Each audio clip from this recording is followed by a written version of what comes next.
I was really isolated. I felt like my specific OCD, my specific theme was so taboo that it just wasn't out there. Mine, it was wrapped around my son specifically.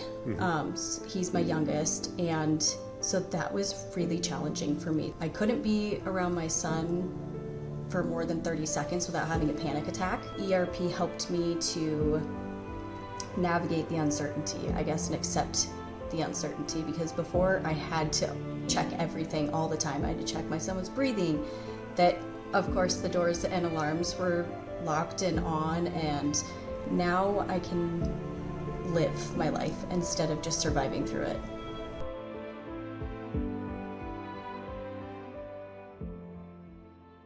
If you've liked the things that you've seen on the Get to Know OCD podcast and you want to know more about OCD, you can go to NOCD.com. We have tons of education. You can go to our NOCD YouTube channel and watch our webinars and other episodes of the podcast. And we hope that you will take advantage of everything that we have available to you. Hello, everyone, and welcome once again to another episode of the Get to Know OCD podcast. It is a joy to have you here today. If you like what we do, you can subscribe to the NOCD YouTube channel, and you can get all the episodes of the Get to Know OCD podcast there, or anywhere where you like to get your favorite podcasts from. If you're looking for help for obsessive compulsive disorder or related conditions, go to NOCD.com. That's NOCD.com. We work with people who have OCD, body-focused repetitive behaviors like hair pulling and skin picking. We work with hoarding. We help people who have trauma issues and anxiety and mood as well, that all kind of come along with all those other conditions as well. And we do this. And today we have a guest as well. It would be not a fun podcast if it was just me yammering at you. No one would want that. So we decided, why would we just do that? Let's have Cayla here today. Cayla Davis. How are you? And thank you for joining us today. I really appreciate it. I'm good, and thanks for having me. I'm excited to do this. Well, I'm glad. This will not be a firing squad. Worry not. Just take, we're here to have some fun today, so it'll be enjoyable time.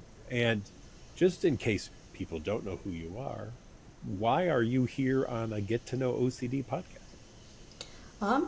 Put my story out there, share, maybe help some people find, I guess, a little less like feeling alone. And how would people feel alone? What was your experience of that, and what would you hope others wouldn't feel? I was really isolated. I felt like my specific OCD, my specific theme was so taboo that it just wasn't out there. And it made me kind of feel like I was the only one. Even though I knew that there were other people out there that had it, my specific one, I just didn't hear about it or read about it enough. So I just kind of thought, oh, it's only me. Maybe there's something else going on and it's not actually OCD. And I'm not, it's totally up to you. If you want to share what the theme is, I will not force that or anything. But one of the very common things we do here is this idea that I'm alone. I'm the only person in the world that's ever had this thought or image or urge. And sometimes the resulting really negativity that comes with that, like, I'm a terrible person because of this. I shouldn't be having this thought. I should make this image go away. What if I go and do this thing now because it's been in my head? Is this an urge, and will I follow through on it? How long did you struggle with that until you reached out for help and were able to finally connect with people and truly understand that, oh, wait, this is OCD? Oh man, took me several months because I tried CBT. It all kind of started in August of 23, and I went to CBT and nothing was getting better. It was actually, I felt like it was getting worse. And I started thinking, okay, well, now that I'm talking about it, now I think that I'm actually going to act on it, because these urges are coming up more often and the feelings are more active, I guess you could say.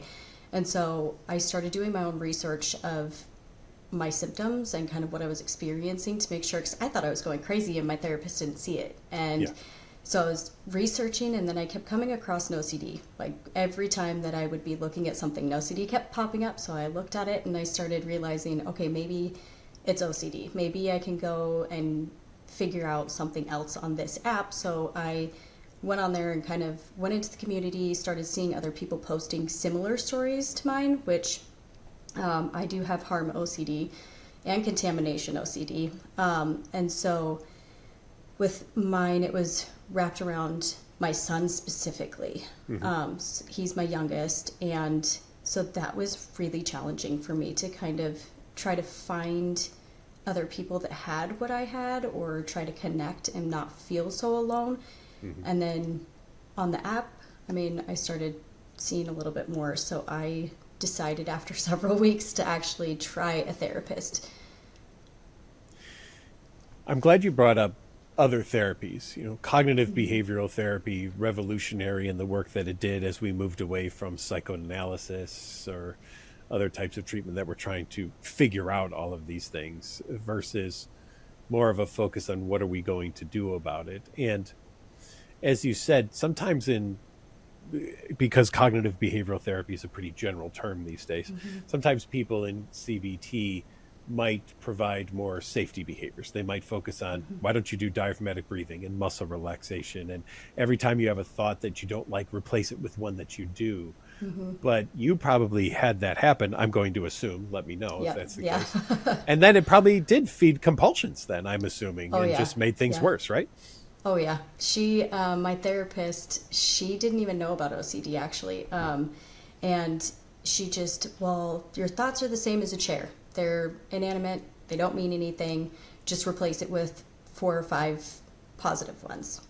Take what you're thinking and replace it. And then it was, I was so scared that I was going to act on my thoughts while I was sleeping. And so she just told me, okay, we'll put bells on your door. So that way when you open it, you hear the bells ring and it wakes you up. And so that fed my compulsions. And so it was a lot of, well, let's try this and let's try that. And I didn't realize that it was actually feeding my OCD and feeding those compulsions. And eventually you're tying bells to your feet and hands, and then you can't even sleep. Every time you move, it's like a cacophony of bells going off. It sounds like a cathedral in your room, probably. Yeah, it was a lot. Yeah. Well, I mean, I make light of it in some sense, but it's unfortunate at the same time that there's sadly a lot of people who in the profession still don't know about OCD, or if they do, don't recognize it because it's not the standard cleaning your hands or checking the locks or making sure that something is at a 90-degree angle. When it comes to something like harm, there are sadly still people out there who hear some of these stories and think, oh, we need to send you to a hospital right away because you're on the verge of danger. I'm going to bet a lot of your life felt that way before ERP, exposure and response prevention therapy. How has ERP switched your perspective and the way you view the world? It kind of helped me realize that I don't need to have control. It's okay. I don't need to know every little thing that's going to happen because I don't have the answers. I'm never going to know. And so ERP helped me to navigate the uncertainty, I guess, and accept the uncertainty, because before I had to check everything all the time. I had to check my son was breathing, that of course the doors and alarms were locked and on, and I wasn't sleeping because I was constantly getting up and checking. And then I would have to come back in and I would lay back down, and then I would start thinking, oh God, what if I actually acted on my thoughts and I didn't realize it? And so I'd have to get up and go check again that I didn't do anything, and it was just a repetitive cycle. So my ERP, the way that we did it, I guess, is I didn't do any touching or anything like physical with my son. It was more of the scenarios, I think, which helped me a lot to just play them out and sit with it. Right. And realize that, I don't know. I might do it, I might not. Yeah. We would never harm anyone, right, as part of an exercise. We want people to learn that they can handle anything that pops into their head. Cayla, one of the things that I've usually said to people, and tell me what you think about this, is I could have 2 people in a room, one with OCD, one who's a screenplay writer, and they both have the exact same thought. The person with OCD will go in the corner and just cower, hoping that they don't do anything to make this happen. The screenplay writer will write it down, mail it, and get paid $1 million because now they're going to make a movie out of it. And it's the exact same thing. It's not a problem of the thought or the image or urge. It's really a problem of the reaction to it. And from what you've described, you've started to work on changing your reaction to these things. Yep. Yeah, definitely just sitting with it and letting it be there instead of ignoring and pushing away or trying to change it. Just sit with it. It's okay. How much of your life was ruled by the term "what if"? Oh, gosh. 98% of it. Okay. Yeah.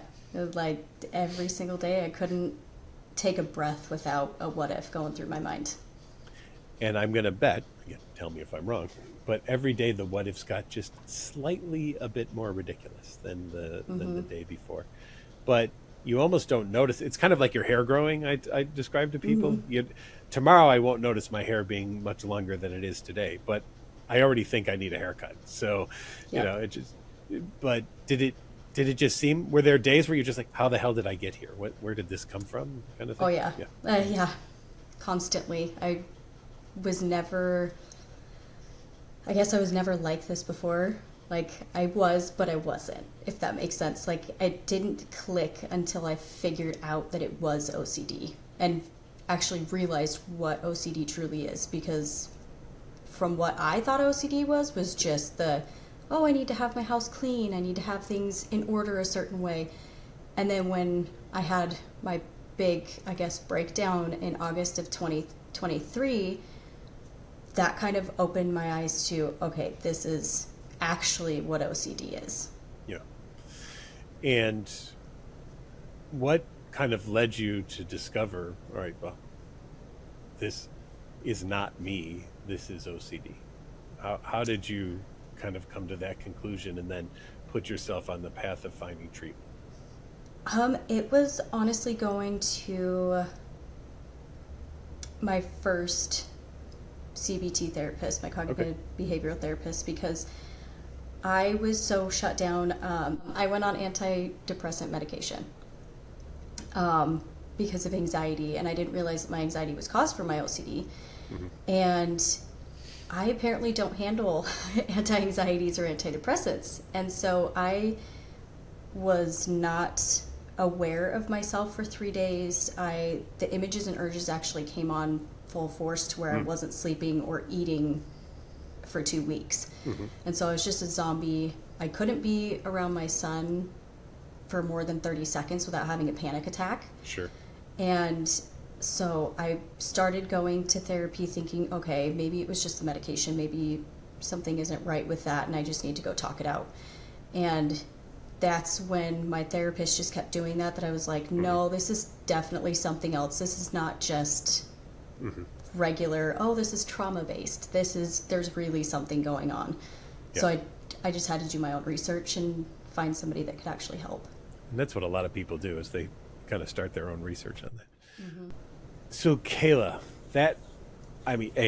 it's got to be gut-wrenching, right? The one of the loves of your life, your children, and just to feel such horror and panic around them, with the things popping into your head, and being drawn into this idea that you could do these things, and you're so close to doing them, and what if you were to do them, and maybe you want to do them, and what if you wanted to do it, and what if you did it and you didn't even know that you did it? I mean, were all of those part of this whole experience then?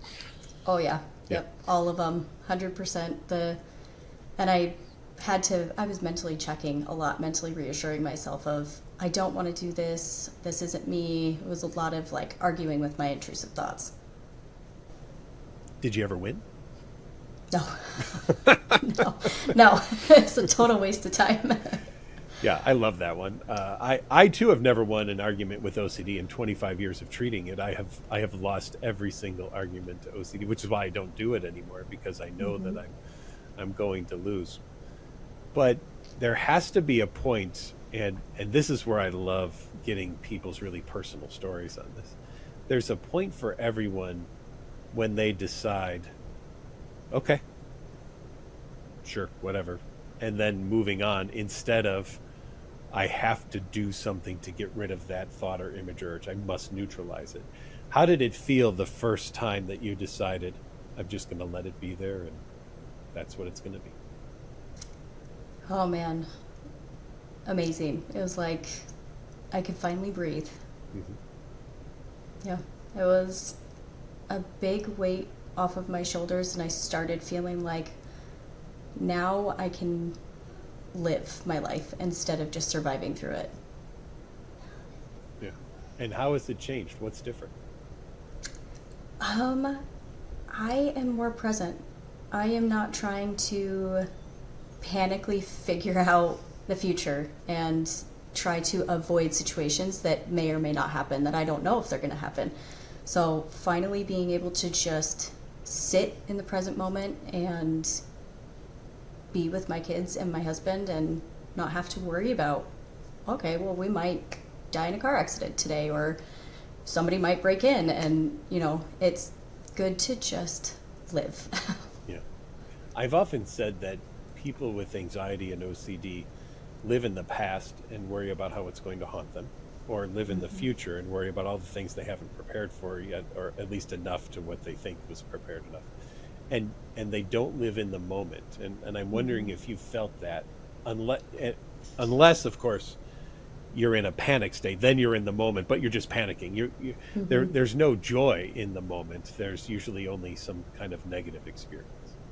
Oh yeah, definitely. I mean, I've lived in the past and thought about, oh, well, I didn't do this right with my kids, and this is going to haunt them later, or this is going to affect our relationship. And then while also somehow living in the future, and how can I avoid this? How can I make things better? What can I do? And it's exhausting. And boy, it's like that. I'm so glad we're past this now, but it's like that old joke. Well, it's always the mother's fault, right? And that blame that people used to feel as a parent, right? That idea that, what did I do to do something wrong to my family? How did I screw up my kids? How can I ever make an act of contrition toward them that I've made them now look at me in a weird way, or something like that. What were the rolling things that were going through your head about how you felt like you were just ruining the lives of your family? It was my temper, honestly, because I was so anxious and so panicked all the time that I was just snapping on everybody, and they were like, what did I do wrong? And I'm like, I don't know. I can't be around anybody. I want to be left alone, because anxiety was just, I needed that control. And so I would snap and try to find that control, whether it was like my mental reassurance or if it was physically going and trying to find a way to reassure myself. Yeah, wow, that's great that you can be past that now and you can be there with your family. And I'm going to bet they've let their guard down around you too. They can be more vulnerable with you now and share more things because they know they're going to have mom there and not anxious mom there, or OCD, filled mom there, or something like that, right? Oh yeah, absolutely. My son has always, ever since he was little, we've taught him, just because he is a boy, we wanted to make sure, tell people how you're feeling. Sure. So we've always been very big on making sure that he would tell us, and same with my daughter. And now that she's a little bit older, she doesn't really want to talk to us, but getting into the teenage years. Sure. So but sense, yeah. My son, right? You're an idiot, by the way, just so you will be for the next 6 years, just so you know. I know, I have to Google something just to show her, like, see, I was right. And she's like, oh, okay. Well, if great, Google thanks. says it, then it's true. But if you say it, you're, no way, yeah. Yep, exactly. So my son is always, he will come to me and say, Mom, I didn't like it when you yelled at me. Or Mom, I didn't like it when you said this to me. And it would force me to actually take a step back and try to regather my thoughts and myself. Wow. And good for him, too, to stand up for that. That's wonderful. And that is the kind of children we want to raise, right? Ones who are going to speak up for themselves. And that's really awesome. The other thing that you said that I thought was interesting, based on the other therapists that you've seen, is there's this notion that if you have something going on in your life, if there's something wrong, if there's a diagnosis, it must be because you've had a trauma in your life. And you said that that Mm-hmm. wasn't the case for you. And I'm wondering if you could really address that, because there's some movement in psychology and in the psychotherapy field where everything must be because of a trauma. But could you help dispel that myth a little bit? Yeah, so I when I went into my CBT therapist, the first thing was tell me about any past traumas. It wasn't like tell me what's going on. It was immediately straight to tell me about past traumas. And I talked to her about my past traumas. I talked to her about things that I have gone through in my life. And I mean, I've had significant traumas, but I just kept telling her, like, I really don't think that this is linked to trauma. I've had these traumas my whole life and I've dealt with them, but I had this big thing happen in August, and now I have all of these thoughts and urges and feelings, and this to me is not normal. Yeah. And it wasn't until I started doing my own research that I started talking to her about OCD and like informing her, hey, have you heard about this? Can we do this? Can we try this? And she finally just said, I don't have any training in this. If this is what's really going on, I can't help you. Yeah. Good, at least in that situation, right? I mean, Yeah. sometimes my family will call me and ask me about something outside of anxiety or OCD, and I'll just say, I don't know. I'm out of my wheelhouse on that one. I apologize. We might have to call in, phone a friend on that who does work in that area. But those are the things that I know. But yeah, I think that all of us professionally have to have that vulnerability and be able to say, listen, this is out of my area, and the best thing I can do for you is either do a lot of research really quick and get ready to go on this with you, or find you a person who specializes in this area. So I'm glad that you were able to do that and find somebody who could give you what you needed instead of more safety behaviors and coping strategies and things, which obviously, as you said earlier, were not the things that were helping. Yeah, no. And she actually was I shouldn't say she was my first CBT therapist. And that therapist actually told me to go commit myself. And I was like, I don't want to, because I know what's going to happen. This isn't going to get solved. And I just knew that there had to be answers out there, that there had to be something like that somebody could actually help me with. And then I finally went to that one CBT therapist, and she was like, nope, I can't help. Now you've gone into some advocacy. You're out there, you're telling your story. Why do that? Why not just hide this? I mean, why be vulnerable like that to everybody else? Oh man, my taboo theme, I guess I could say, is it's really hard talking about, but I also feel that if I can provide it out there for somebody to maybe hear and connect with, that they could get the help that they need and that they want. Because I mean, like I said, I didn't see any of what I was going through anywhere. I couldn't find it, and the things that I did read weren't connected to OCD at all. It was, horrific acts that somebody would do, but it wasn't linked to OCD. And so it was a lot of me pushing myself to find a way to help other people not feel so isolated and get help. When I work with parents, I often hear from them the what ifs around, well, there was this news story where this mom or this dad or this grandparent or something did this thing. What if I were to do that, right? I mean, all the neighbors on the news said they were the nicest person in the world, and then suddenly, bam, this thing.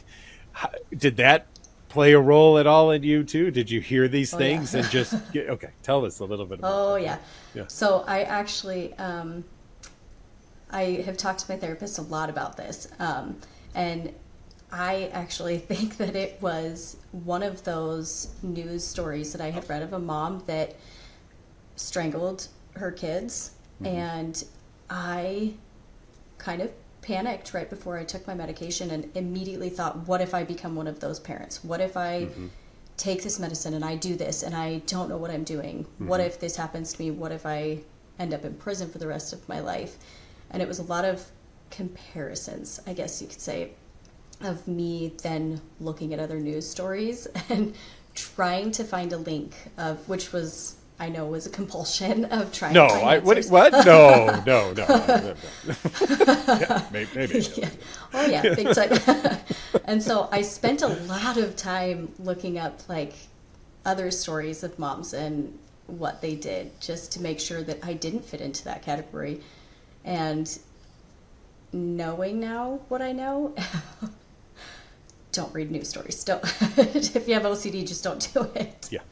Dr. Google is not your friend when you No, have no. OCD, is it? Yeah. How many times did you say to yourself, okay, I promise this is the last news story I'll read today, and then Constantly. no, Oh yeah, couldn't even give you a number. I told myself so much that I believed it until I continued looking. yeah. I'm always sensitive to questions. If there's ever anything you don't want to answer, please just say you're not ready to go there. But you are married, and this had to have a toll on your marriage, I'm thinking, and your relationship with your husband, who probably is at, you know, as you said, was in August of 2023. You'd been married already and he's probably looking at you going, where is my wife? What has happened? I mean, what was that experience like for the two of you to go through that and now to be on the other side? Do you still talk about it, or how do you make sure that you don't go back there? I think that's a big learning for a lot of couples who might be watching this. Yeah, so it was a really big learning curve. It was a lot of me telling him what I needed. And in the very beginning, when I was panicking and going through all of this, and I just kept telling him, maybe I do need to commit myself. This isn't right. I don't know what's happening to me. I don't want to hurt him. I can't be around him. I'm too scared. And his biggest thing was, no, you're not going in there. You're going to figure this out. He was very strict on like not having me be away from the kids, because he's like, that's not going to help. It's not going to help the kids. It's not going to help you. You need to stay here and you need to push through. But he also has had a lot of, I guess I'm lucky with my husband, because he's had a lot of therapy and he has done a lot of research on like shadow work and things like that. And that's actually what he thought I was going through was, oh, okay, well, your shadow work is creeping in and you need to do this, this, and this. But it was me finally going to a NOCD therapist and learning about OCD that he realized, okay, I have to change my perspective on this. And it was a lot of, what do you need from me to help you? And there were days and weeks where we fought a lot, because he's like, I can't take this. You're constantly coming to me. I cannot deal with your mental health on top of my own. So you need to figure it out, and you need to go talk to your therapist, because I'm not your therapist and I can't do anything for you right now. So it was tough love, but it was what I needed. That can be so hard, I got to figure too, because on the one hand, you're like, hey, I married you. We made a vow in good times and bad, in sickness and health. Why aren't you helping me? But in OCD treatment, that's not help, actually. Giving you everything that you want is not actually helping you. If it was, you would ask the question once, get the answer, and be like, oh, cool, okay, great, thank you. But that didn't happen, did it? No, not at all. I exhausted him, I think, emotionally, because I was always crying and always upset, and he had to pick a lot of the slack up of, I couldn't do things with our son. And so it was a lot of, you have to take over the bedtime routine, you have to take over his schooling stuff. I can't be around him, I can't cook him dinner, I can't do any of that stuff. So it was a lot of physical and emotional stress added to him, and I am very thankful that he has learned no reassurance seeking whatsoever. So if I come to him and I ask him like, hey, do you think this? And he's like, nope, I'm going to stop you. Are you reassurance seeking? And I'm like, no. He's like, yes, you are. Is it a what if question? And I'm like, yes. And he's like, no, not answering it. Yeah. But it took a long time to get there. There were a lot of emotional fights, and you're draining me, you're exhausting me. You need to get over yourself, until he figured it out and learned. Mm-hmm. So there's couples out there, there's families out there, there's parents, there's moms, there's dads, there's guardians, there's everybody out there who can see this. What is the advice that you give to people who are struggling with OCD but play these multiple roles in families? You know, you're a mom, you're a wife, you're a daughter, you're all of these things, you're a member of the community, and it doesn't matter what role you're doing, OCD's there with you at all times because your brain's with you at all times. So how do you yourself manage that? Obviously sometimes better than others, right? Both pre and post therapy, you know, but and then what is the advice that you want other people to take if they're kind of on the fence right now about, should I do therapy, should I not? What would you say to them? First thing was really big learning curve for me, honestly, was self-care. So Okay. I didn't give myself the time that I needed to get balanced again. I just tried to work through day-to-day activities while also dealing with my intrusive thoughts, and it didn't work. So take the time to either write stuff out that you're feeling, or sit with yourself, your emotions, everything like that. Because if you don't, it just builds up and it builds up and it builds up. And finally, when it comes crashing down, it's a lot worse lesson learned from me than just dealing with it. And then not feeling shame about it. That I'm still working on that. That's a really big one, because I am very shameful of my thoughts, and having to put all of the burden on my husband. There's a lot of guilt and shame that goes with that. And it's hard.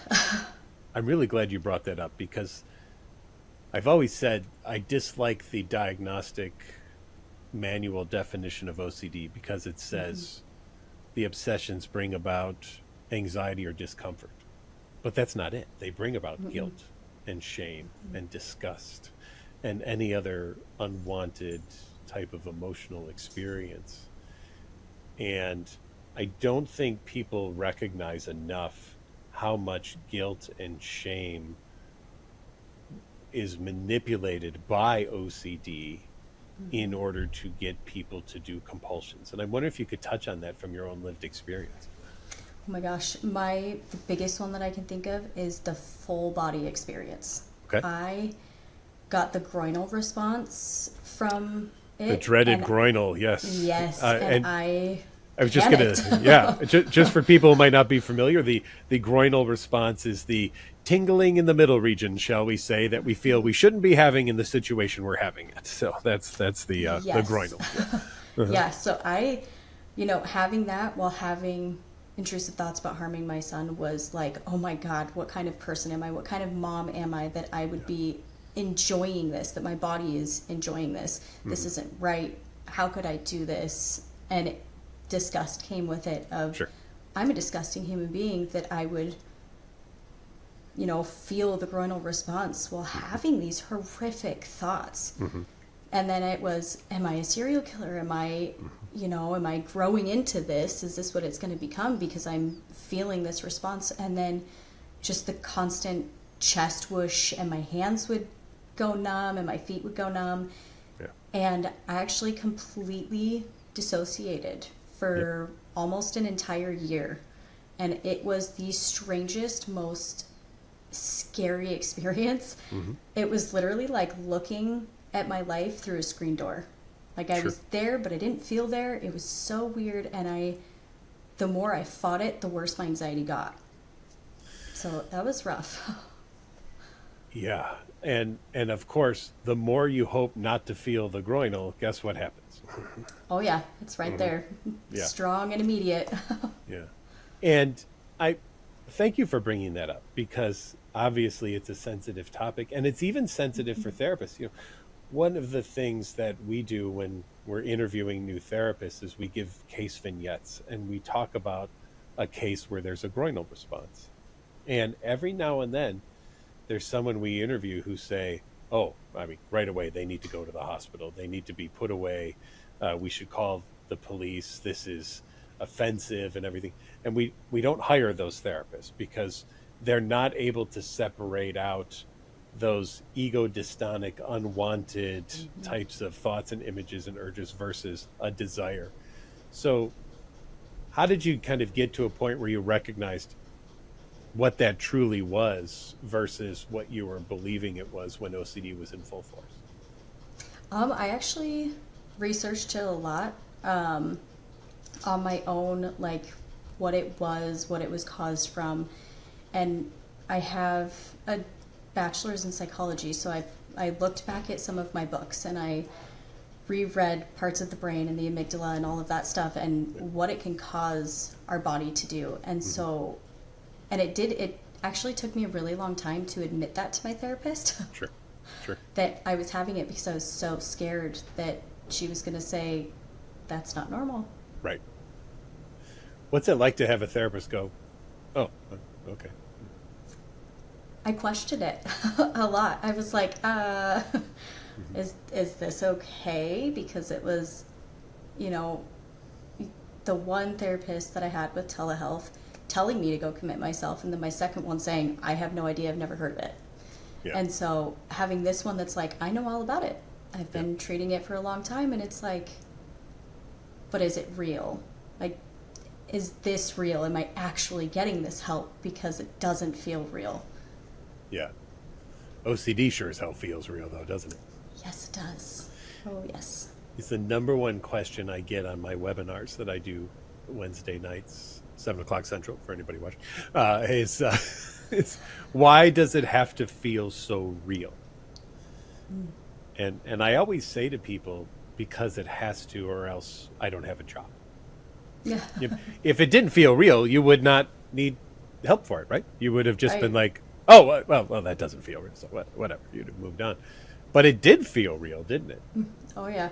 Absolutely. It was out of this world. I've never experienced anything like it. Of just that body experience was so weird to me, because I think I'm pretty sure I've had OCD since I was a kid, because I've always had like the images that would come into my mind, and I would play out scenarios of something tragic happening to my family or my loved ones or my friends, and then I would get really clingy and, no, you can't go to the store, I don't want you to leave me, what if you get into an accident, or what if this happens? And so nobody heard about it, in the 90s when I was a kid. So a the lot 1900s, like, way back then.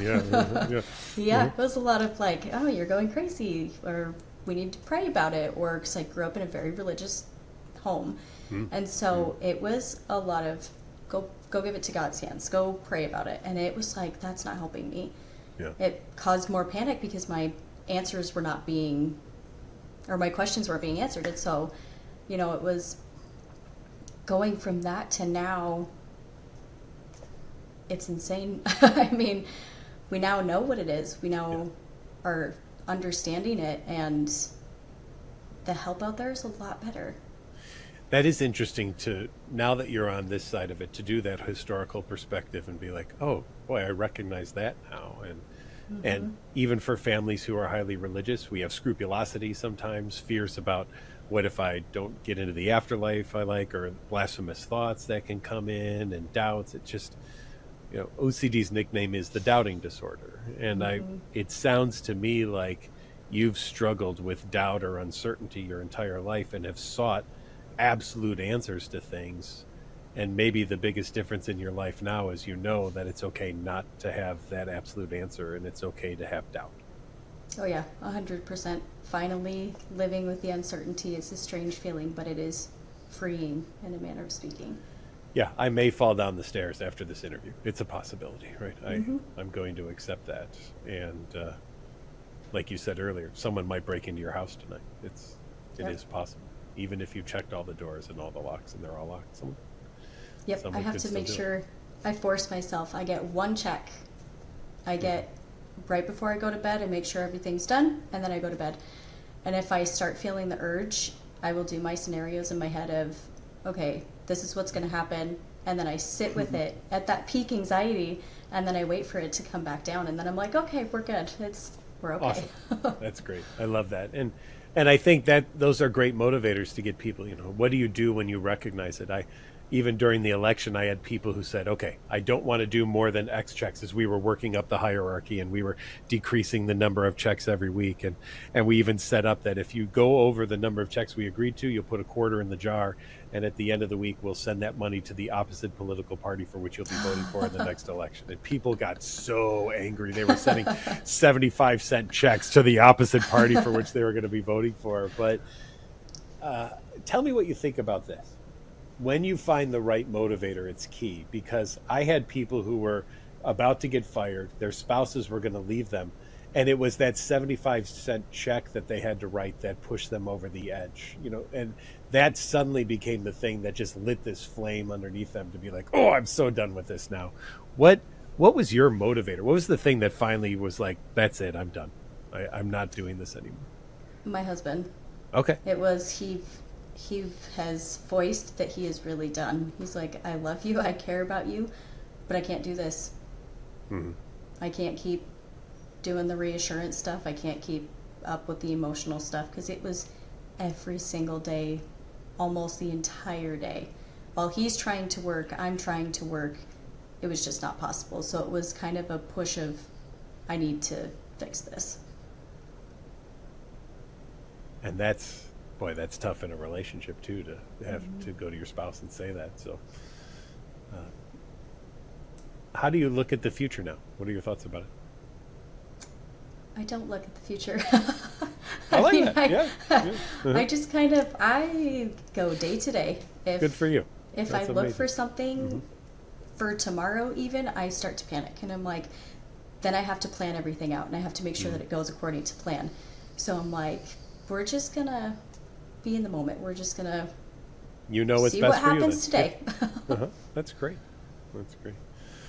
Well, before we wrap a little bit here, I always love to give people a little time on the platform just to send a message out to everybody watching. So what do you hope people take away from this, and how would you help to motivate them to take the next step? Oh man, there's nothing wrong with you. There's absolutely nothing wrong with you. Don't feel guilty or ashamed of yourself. Self-compassion is a very big thing, and you need it. Forgive the thoughts. Forgive yourself for having them, because you're not in control of them. Don't try to control them. It does not work. It's just going to drive you crazy. I honestly, ERP saved my life. It gave me my life back, and I recommend it all the time on the community app of NOCD. I tell people, if you aren't already, I highly recommend NOCD therapists, or even just therapists if you don't want to do NOCD.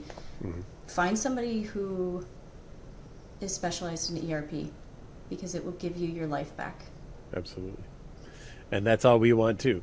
If we're not going to be the ones to be able to help someone, we're going to link somebody to who can. We just want to be sure that people get the right care for what they bring in. So that's great. Yeah. Well, Cayla, thank you so much for being here today. I really appreciate it. I think that this will be helpful to a lot of moms and couples who are struggling with this, because OCD really, tell me what you think of this, is kind of an unwanted guest in the home, would you say? Well, yes, Yeah.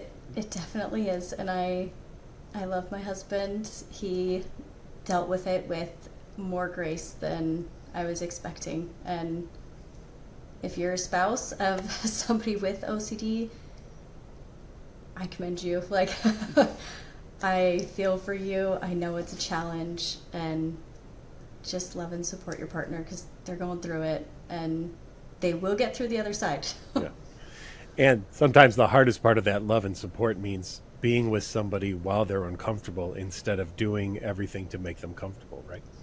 Yeah, absolutely. I mean, I tell my therapist all the time, if I didn't have my husband, I probably would have institutionalized myself, because he was that key to, I am not giving you that reassurance.